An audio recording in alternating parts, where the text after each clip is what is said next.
visual at the beginning with the audio was enough. You didn't need to put up any pictures of concentration camp victims.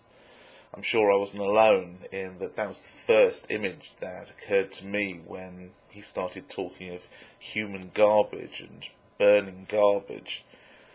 Human garbage to be discarded and to be burned, because that was how the victims of the Holocaust were seen by the perpetrators of that particular atrocity. And what better way to douse the flames of empathy and keep any embers firmly stamped out if they flicker back into life than to just regard the target of your hatred as being subhuman and not worthy of your compassion or consideration or care. And let's face it, this is what lies at the heart of modern Christianity.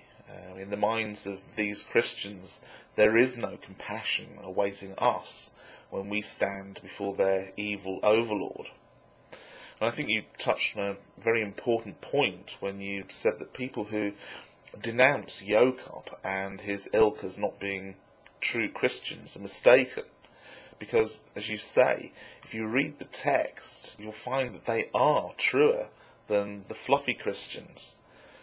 More than touched on something, you hit the nail on the head. I'm convinced that the real meaning of Christians speaking in tongues is their speaking with a forked tongue, because for all their professed fluffy cuteness of loving and forgiveness, what really lies at the core of their belief system is a black and hateful heart. Christianity, like nature, is red in tooth and claw.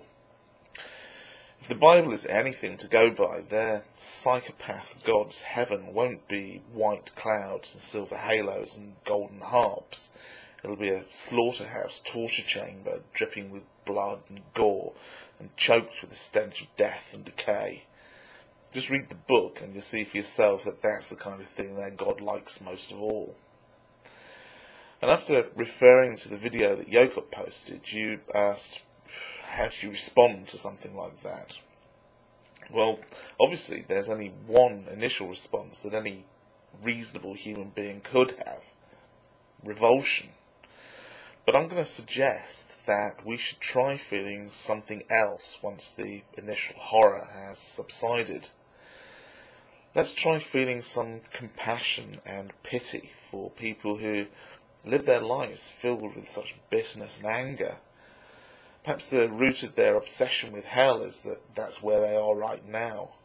Perhaps we shouldn't hate these people. We should pity them for not being able to appreciate the world in the way the rest of us can. And we should mourn their inability to live a life filled with beauty and love and happiness, and pity them for not even knowing what they're missing.